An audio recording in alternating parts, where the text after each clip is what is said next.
Kalau tradisi daerah, kalau kita namanya di kampung, Bu, zaman itu kalau Ramadan itu terasa sekali antusias masyarakat itu untuk merayakan bulan suci Ramadan. Sehubungan dengan unit-unit kayak pariwisata dan properti itu tidak kita operasikan lagi dan transmusi, maka kita fokusnya ke jaringan gas alam. Oh iya. Jaringan Jadi fokusnya sekarang khusus jaringan gas Iya. kota ya? Iya.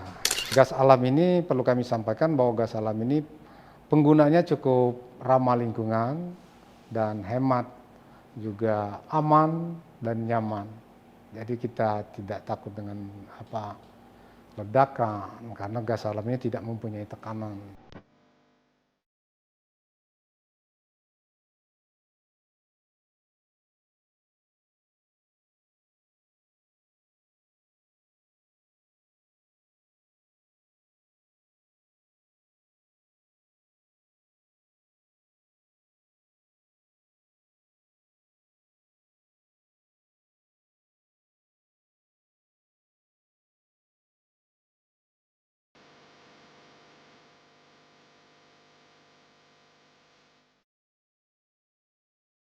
Assalamualaikum warahmatullahi wabarakatuh. Pemirsa, jumpa lagi bersama saya Rey Happyani dalam podcast Ramadan Insight. Kali ini tamu kita pastinya selalu istimewa, yaitu Bapak Ujang Efriansa Panggar Besi SE. Pak Ujang adalah Direktur Utama Perseroda PT Sarana Pembangunan Palembang Jaya atau SP2J. Nah, kita di awal mau kenalan dulu nih sama Pak Ujang. Cerita dong Pak, gimana awal karir Pak Ujang sampai sekarang memimpin SP2J? Oke. Baik, sebelum saya di SP2J mungkin saya ceritain dulu. Saya pernah kerja di swasta juga, Bu. Dulu saya kerja di perusahaan pembiayaan, ya kalau lebih familiarnya disebut leasing mobil. Oh ya. Itu kurang lebih 2 tahun. Setelah itu kita berhenti dari sana, dan habis itu Tahun berapa itu Pak? itu tahun 2010. 2010, oh iya. Kurang 2010 sampai 2011 atau 12 awal lah gitu. Iya. Nah setelah itu kita berhenti dari sana dan kita nggak bekerja. Artinya kita cari kerja swasta mandiri lah gitu. Nah, baru di tahun 2015 awal kita bergabung di SP2J. Nah, 2015 itu tepatnya di bulan Maret itu kita bergabung di SP2J. Kita di PT Sarana Pembangunan Palembang Jaya adalah salah satu BUMD yang ada di Kota Palembang, bergabung di sana sebagai karyawan kontrak. Karyawan kontrak di bagian umum dan legal. Itu sebenarnya sebalik pekerjaan awal dari SP2J itu. 2015 berarti udah 10 tahun sekarang. Ya, masuk 11 lah. 11 tahun menjadi dirut. Luar biasa ya. Cepat ya, termasuk ya Pak ya? Kita dari karyawan kontrak terus di setap umum dan legal. Kemarin itu SP2J itu kan karena banyak unit usaha. Salah satunya adalah unit usaha properti, yaitu mengelola rusunawa rumah susun sewa yang ada di Kasnariansa dan di Kartapati, Karyajaya itu. Nah, akhirnya kita ditempatkan di sana, Bu. Setelah di sana ditempatkan di properti sebagai koordinator properti di Rusunawa Kasnariansa. Gitu. Di unit itu, Bu. Mungkin boleh nanti diceritakan lagi, sambung, Bu. Iya boleh. Kita mau setelah tahu. di properti tahun 2016 itu sekitar bulan 9 saya ditarik atau dipindahkan di koperasi karyawan. Koperasi karyawan Sarana Jaya sebagai bendahara koperasi. Nah, setelah dari bendahara koperasi 2019 bulan Agustus kita berakhir di bendahara koperasi. 2019 saya ditarik menjadi asisten manajer keuangan di PT SP2J. Dan setelah dari sana 2020 awal Januari itu saya ditempatkan lagi menjadi Kepala Satuan Pengawas Internal, jadi SPI kalau di perusahaan. Jadi di SPI itu sampai dengan tahun 2022. Iya. 2022 itu kebetulan Direktur Operasionalnya PT SP2J itu habis masa jabatan. Nah, kebetulan ada seleksi dari untuk Direktur Operasional PT SP2J, maka kita ikut seleksi itu, Bu. Nah, ikut seleksi itu dan alhamdulillah kita terpilih menjadi Direktur Operasional di Agustus, tepatnya 1 Agustus 2022. Sampai akhirnya kita karena ada restrukturisasi perusahaan dan sampai akhirnya kita menjadi memimpin sekarang. Kalau dulu ada Direktur Utama, karena sekarang kita satu direksi, jadi kita restrukturisasi menjadi satu direksi. Jadi tinggal menjadi Direktur PT Sarana Pembangunan Palembang Jaya. Kita nyebutnya Direktur Utama atau Direktur? Kalau posisi sekarang kita Direktur. Direktur. Ya, kalau dulu kan ada 3 direktur, menjadi Direktur Utama 1. Sekarang tinggal satu.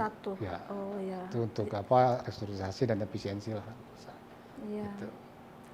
Pak, lebih detail tentang SP2J ini. Ya. Sekarang ini konsennya apa tuh, Pak? Oke. SP2J sekarang konsennya di jaringan gas. Jaringan gas kota atau city gas untuk rumah tangga, dan ada PK atau pelanggan kecil. Pelanggan kecil itu adalah usaha-usaha kecil menengah gitu. Iya. Ya, jadi kita fokusnya di sana sekarang, di jaringan gas rumah tangga. Sekarang kita tadi sudah saya jelaskan dulu, mungkin kami jelaskan lagi bahwa SP2J kalau dulu kan kita ada unit transportasi, ada unit properti, ada unit pariwisata. Dan 2 unit properti dan pariwisata itu sudah tidak kita handle lagi. Transportasi itu ialah Transmusi Palembang Jaya, yang sekarang bis Transmusi, bis Rapid Transit, yang sekarang kita difokuskan ke jadi anak perusahaan.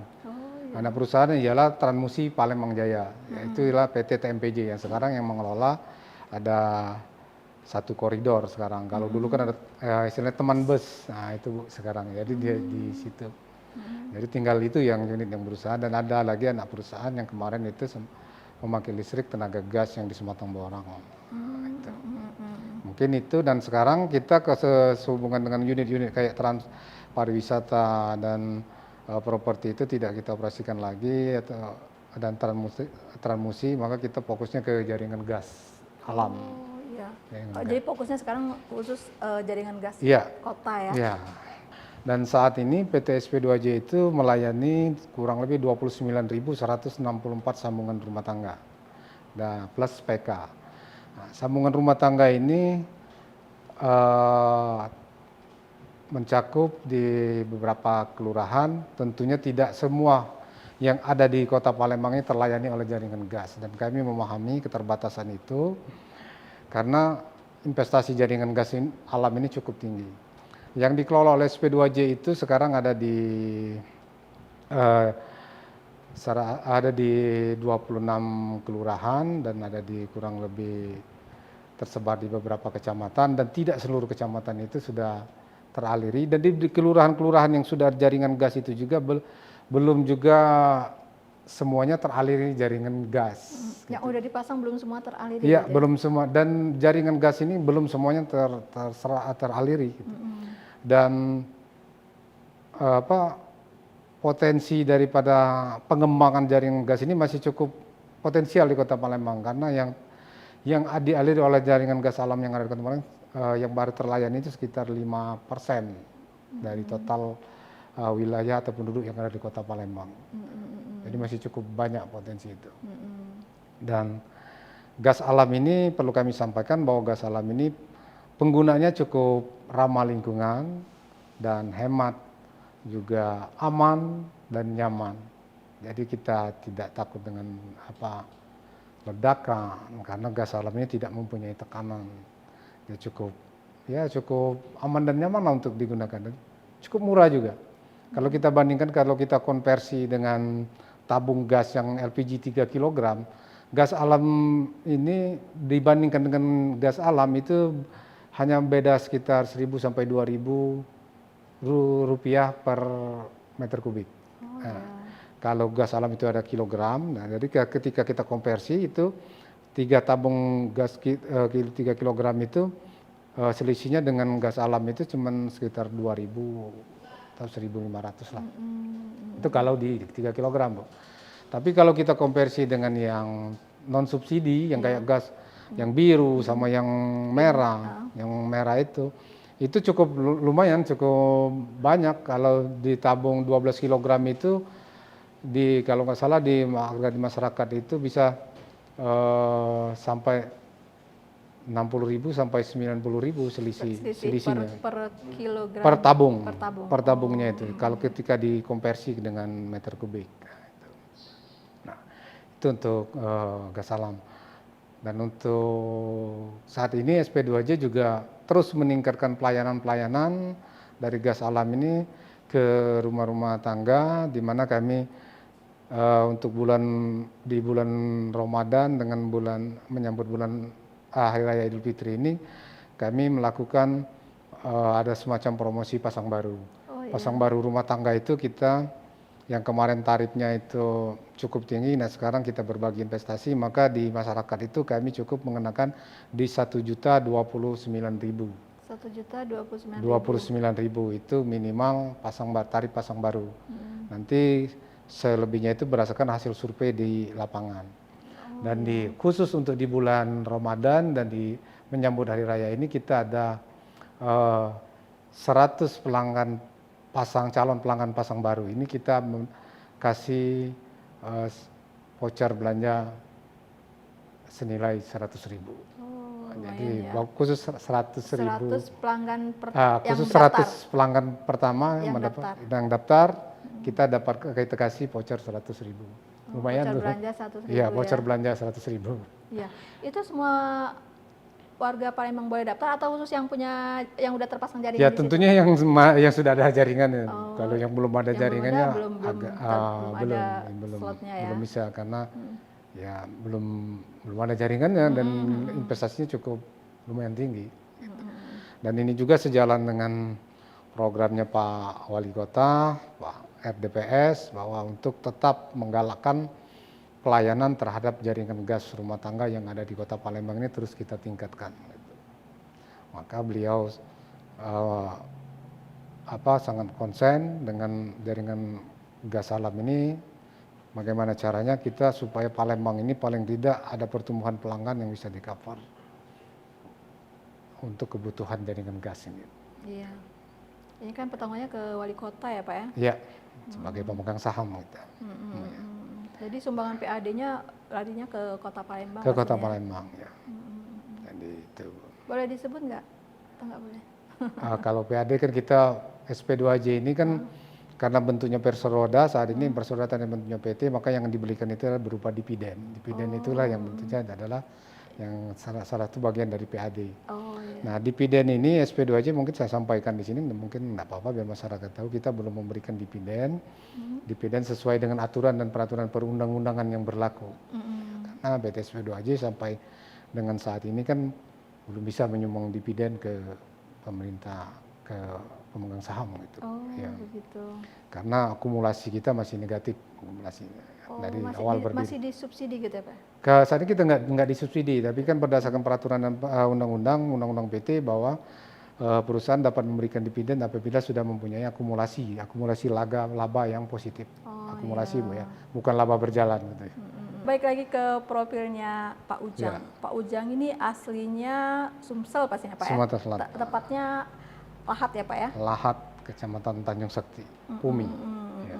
Itu daerah yang punya kekhususan ya, itu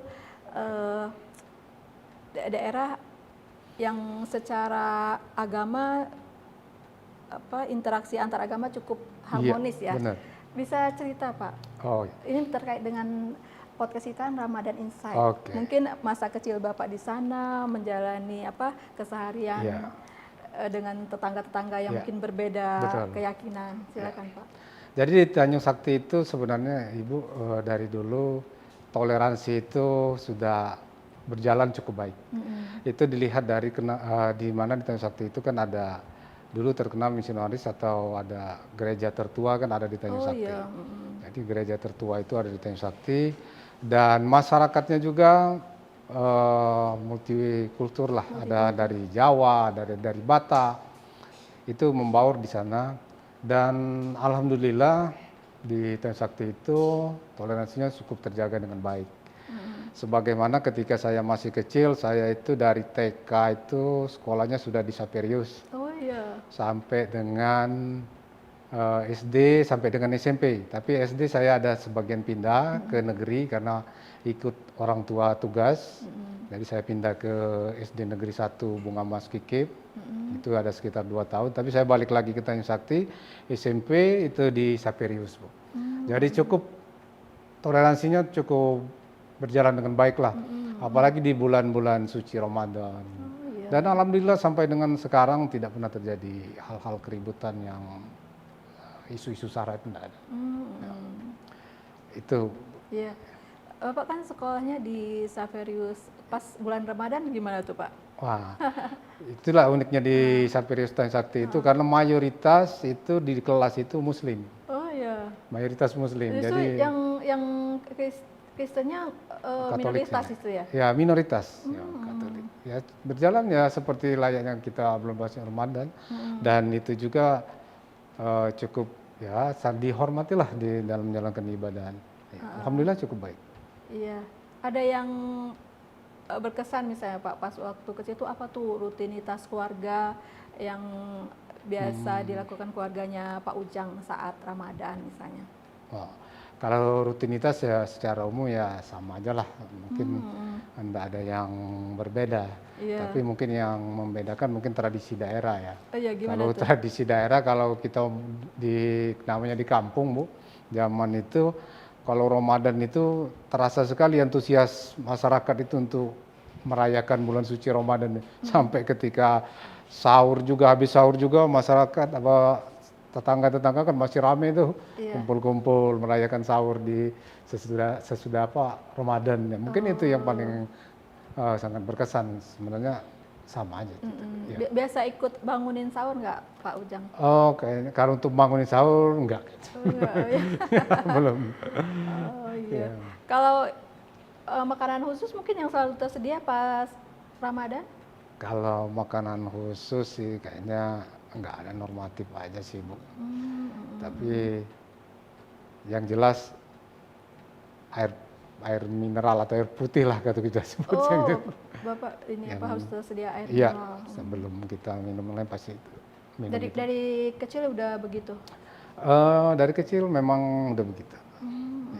Jadi nggak suka misalnya kolak gitu atau Ya suka sih Bu, tapi yang penting itu dulu lah. yang penting Ya. sehat mungkin Pak ya. Mungkin ya, semua yang penting yang jelas ya sehat kalau gitu.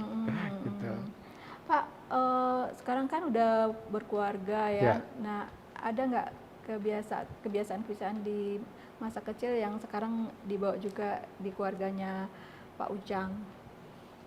Kalau kebiasaan mas kecil khusus di Ramadan ya. Kalau di Ramadan ya paling kita kebiasaan itu ya kalau buka harus bersama lah. Ya minimal kita kalau udah ke anak-anak kita masih di luar kita ingatin ya buka yuk. Paling itulah yang masih bisa kita laksanakan. Sebenarnya normal-normal kayak gitu aja. Habis itu tarawih. Tarawih ya itu sudah wajiban lah. Tarawihnya di rumah atau di masjid? Ada di rumah, kadang di masjid juga. Di masjid itu di rumah itu kadang karena kita kadang ada sempat juga ke masjid itu. Oh iya. Iya. Kalau di kantor gimana? Kalau di kantor kalau di kantor SP2J kita belum pernah melaksanakan tarawih ya. Tapi untuk buka bersama sudah kita laksanakan terhadap karyawan-karyawan. Nah, itu udah kita laksanakan. Ada program khusus nggak berkait Ramadan untuk di SP2J ini? Misalnya bagi-bagi takjil. Oh, kalau itu ada, Bu. Ada. Dan kan di SP2J kan ada juga yang namanya kita ada ikatan istri karyawan. Jadi mereka yang melakukan kegiatan-kegiatan itu memprogram bagi-bagi takjil, kunjungan ke panti asuhan, itu udah kita laksanakan juga, Bu. Itu khusus untuk sosial ya. Gitu. Iya. Jadi terasa gitu Pak ya suasana itu ya. Ya. Suasana Ramadan itu terasa ya. Benar. Iya. Suasana Ramadan. Ada yang sampai malam nggak kerjanya? Misalnya tarawih yang di kantor. Oh, kalau kita nggak ada di kantor. Oh, Nggak ada. nggak ada. Jam 5 udah Udah 11 pulang. udah Ya, pulang ya udah semua pulang. ya. Tapi ada yang memang kita ada shift-shiftnya yang malam. Ya kayak kan kita ada metering, jaga MRS, itu dia shift-shiftan tuh, malam masih kerja. Dan itu 24 jam harus dijaga. Nggak bisa ditinggal. Karena kan sama aliran gas ini kan perlu kita atur tuh tekanannya gitu. Pak, balik lagi ke ceritanya Pak Ujang, tadi kan 2015 masuk SP2J pertama ya, awal karir di SP2J, kemudian dalam 11 tahun Pak Ujang menjadi direktur sekarang ya, Direktur Persaudaraan PT Sarana Pembangunan Palembang Jaya. Nah Pak, gimana sih Pak, istilahnya mungkin ada tips atau caranya bisa karirnya baik seperti Pak Ujang ini? Ya, yang jelas kuncinya kita bekerja. Bekerja, kalau saya punya, makanya saya punya moto bahwa bekerja itu yang pertama adalah kerja cerdas, ikhlas, berkualitas. Bekerja dengan baik. Seperti apa tuh Pak misalnya? Contoh gini, kalau kita kerja cerdas artinya apa? Kita harus punya pemikiran atau inisiatif hal-hal apa yang akan kita lakukan di posisi kita. Kita kerjakan dengan baik, selesaikan dengan baik. Ketika ada perintah atau tugas, kerjakan dengan baik, selesaikan dengan baik. Ketika kita tidak bisa, kita bertanya, bagaimana cara mengerjakan ini? Bagaimana cara nah, itu aja yang ada di prinsipnya. Yang penting kerjanya saya harus tanggung jawab dengan pekerjaan itu. Itu yang, dan bagaimana kita menyelesaikan pekerjaan itu dengan kita berpikir dan mengolah kecerdasan kita. Wah, ini harus selesai nih, ini dan target-target itu harus kita laksanakan gitu. Dan yang kedua kerja ikhlas. Ikhlas itu artinya apa? Ikhlas itu bukan karena kita tidak dibayar. Ikhlas itu artinya kita bekerja tanpa kita harus memikirkan kita harus dibayar apa. Artinya kita udah kerjain aja. Jangan mengharapkan sesuatu dari pekerjaan kita yang nantinya belum tentu akan kita dapatkan sesuai dengan keinginan kita. Kalau kita sudah bekerja ikhlas, mudah-mudahan kerjaan itu selesai dengan bagus.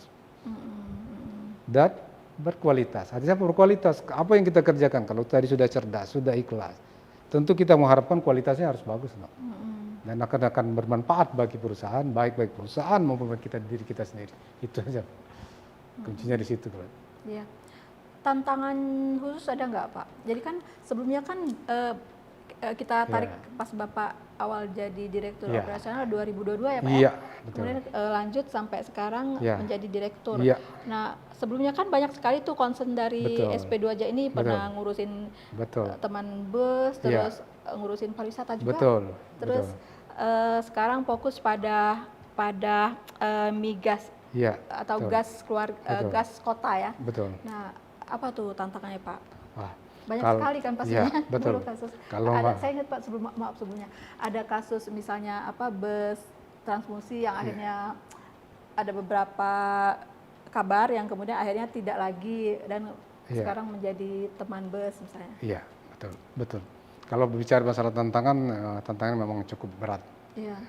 Ya, tapi bagaimana kita menyikapi tantangan itu untuk harus kita selesaikan. Artinya kita tidak mundur dengan permasalahan-permasalahan yang kita hadapi. Terkait dengan hal itu, tadi Ibu sudah singgung dulu ada bis rapid transit, BRT Transmusi yang dulunya beroperasi, terus ternyata tiba-tiba stop operasi. Itu ketika saya di direktur operasional, memang permasalahan-permasalahan itu sudah sangat mencuat, tapi bagaimana kita menyikapi dan harus menyelesaikan itu. Kayak bis Transmusi yang sempat beroperasi dan tiba-tiba tidak beroperasi lagi. Kenapa? Karena waktu itu yang pertama disebabkan oleh kendala terakhir beroperasi itu di 2021. Jadi ketika saya di direktur operasional itu memang sudah tidak beroperasi lagi untuk Transmusi. Tapi memang masih ada hal-hal yang harus kita selesaikan. Nah, terkait dengan hal itu yang jadi concern kita waktu itu adalah terkait dengan karyawan Transmusi itu masih ada yang dirumahkan juga. Sedangkan itu tidak operasional lagi.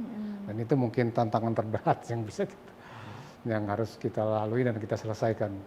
Bisa, tapi alhamdulillah ya Pak ya. Ya alhamdulillah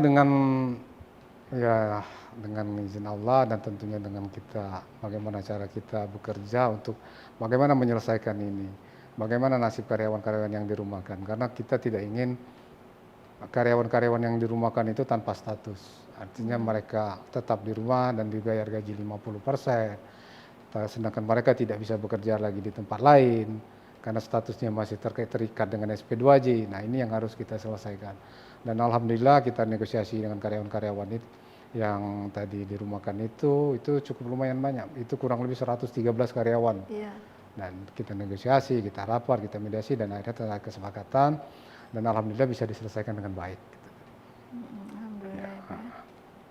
Tuh. Iya Pak, sekarang kan balik lagi ke Ramadan, Bapak sibuk banget. Nah, gimana Bapak menselaraskan tugas di kantor dengan kehusyuan di bulan Ramadan? Ada nggak pikiran seperti itu? Jadi kalau Ramadan, pengennya lebih ibadahnya lebih banyak gitu. Ada nggak seperti itu? Ya pasti secara normal kita sebagai orang umat beragama tentu kita pengen ibadahnya harus lebih di bulan Ramadan. Tapi dengan kesibukan, bagaimana kita memanage waktu kita, bagaimana kita menata waktu kita supaya ibadah kita Ramadan tetap jalan, kerja tetap jalan.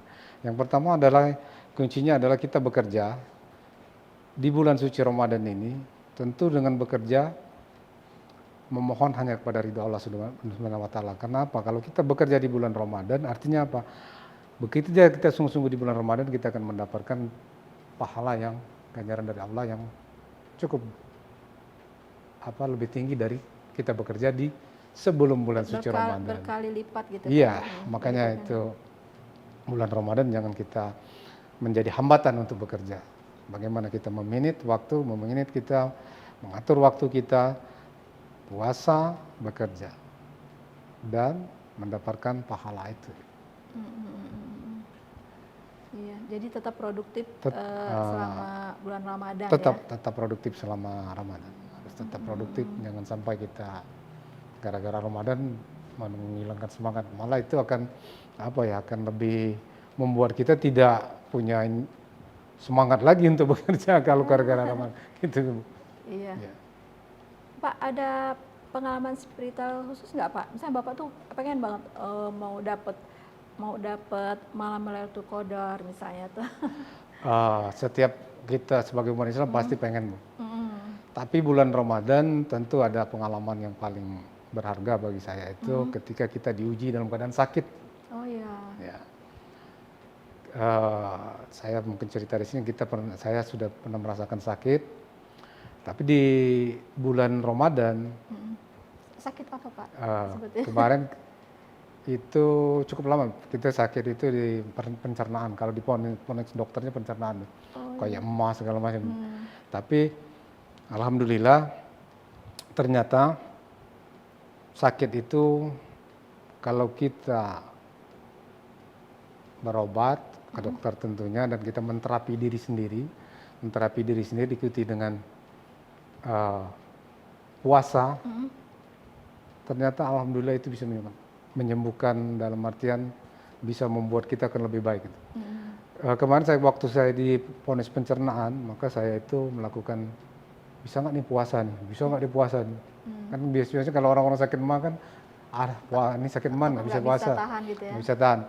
Nah alhamdulillah saya coba itu dengan pengalaman puasa pertama, memang cukup berat. Kedua, ketiga, tahun pertama di 2021 itu cukup berat, mungkin tidak full. Nah 2022 udah mulai full, alhamdulillah sampai sekarang bisa dilaksanakan. Dan itu menyebabkan kita sugesti dengan penyakit emah itu bisa sembuh dengan puasa, terlepaskan dengan puasa itu. Itulah hikmah puasa yang paling saya rasakan. Jadi alhamdulillah Ramadannya udah full ya sekarang. Alhamdulillah full. Tahun kemarin full. Nah, tahun ini insya Allah kita berdoa full. Iya, jadi nggak perlu obat dokter lagi. Obat itu sih bukan nggak perlu. Masih tetap kita diminum obatnya. Kita minum ketika pas lagi berbuka dan sahur. Pas lagi merasa ada yang kurang enak itu Oh, napasnya, udahlah makan aja sebelum sahur itu. Nah, itu habis berbuka gitu. Iya. Jadi pas puasa penyakitnya sembuh, pas nanti lewat bulan Ramadan gimana tuh? Udah sehat? Alhamdulillah. Alhamdulillah ketika selesai Ramadan, ketakutan kita waktu itu kalau kita puasa akan menambah penyakit karena kita tidak makan kan Bu. Tapi alhamdulillah ketika kita biasa dengan berpuasa artinya mungkin metabolisme tubuh ini terbentuk sendiri dengan sugesti bahwa dengan melakukan puasa itu mungkin dia bukan menyesuaikan. Jadi sehat ya, Jadi menyehatkan. ketika habis puasa juga kan kita udah terbiasa nih kalau udah agak lapar itu kan kalau kita tidak puasa ada lapar sedikit, wah ini manik. Nah, tapi ketika dilatih dengan puasa dan alhamdulillah itu bisa membuat menyesuaikan lah dengan tubuh kita. Itu yang paling saya rasakan itu. Iya. Tadi Pak Ujang bilang ada kayak sugesti gitu. Ternyata puasa itu bisa menyembuhkan penyakit. Nah, setelah bulan Ramadan, Bapak ikut puasa juga, misalnya puasa Senin Kemis atau puasa? Ada, pernah kita lakukan. Rutin gitu ya? Iya, tapi nggak terlalu rutin sih. Nggak rutin tiap bulan, tapi ada lah. Gitu. Pak, ada doa khusus nggak yang Pak Ujang ini panjatkan? Misalnya kalau tidak bulan Ramadan, misalnya doanya apa? Pas Ramadan apalagi itu doanya? Oke. Sebab kalau doa khusus itu ya tentunya kita punya doa-doa ya. Tapi yang jelas kalau di bulan suci Ramadan itu yang paling kita sampaikan itu doa kepada yang pertama kepada orang tua. Dan mungkin itu yang akan yang paling saya intensifkan, dan doa-doa kesehatan, kerahmatannya nomor-nomor kita. Mungkin itu aja doanya. Kalau secara khususnya mungkin enggak. Tapi setiap doa bagi saya, setiap doa yang kita ucapkan adalah kekhususan semua. Iya. Ya, setiap doa pasti permintaan kepada Allah itu sesuatu yang paling khusus lah. Gitu. Kalau untuk permintaan tersendiri mungkin. Ya, gitu. Iya. Mungkin ada pesan khusus yang mau Pak Ujang sampaikan mungkin ke para karyawan SP2J atau ke pemirsa Tribuners. Oke. Baik, untuk karyawan PT SP2J dalam kesempatan ini mungkin saya meminta bekerjalah dengan baik di bulan suci Ramadan ini. Ketika kita bekerja dengan baik, menyelesaikan tugas dengan baik, maka insya Allah kita akan mendapatkan hasil yang sempurna dan mendapatkan ganjaran dari Allah Subhanahu wa Ta'ala. Dan yakinlah atasan tidak akan hanya melihat, pasti akan menilai dengan pekerjaan kita, itu aja. Dan khususnya bagi pemirsa Tribun di bulan puasa ini, karena kami basicnya di perusahaan, maka tentu kami buat pemirsa-pemirsa yang bekerja, tentu bekerja dengan bagus, dengan ikhlas seperti yang kami sampaikan tadi, maka akan menambah nilai dari pekerjaan kita maupun dari ibadah kita di bulan suci Ramadan ini. Pemirsa, demikian tadi bincang-bincang kita yang sangat menarik dengan Pak Ujang Efriansah. Ya. Mudah-mudahan menjadi inspirasi buat pemirsa ya. Dan Pak Ujang, makasih banyak nih Pak sudah hadir di Geraha Tribun, sharing ke kita semua. Selamat berpuasa dan sukses selalu untuk Pak Ujang ya. Sama-sama, amin. Ya, demikian pemirsa, sampai jumpa di kesempatan berikutnya. Assalamualaikum warahmatullahi wabarakatuh. Waalaikumsalam warahmatullahi wabarakatuh.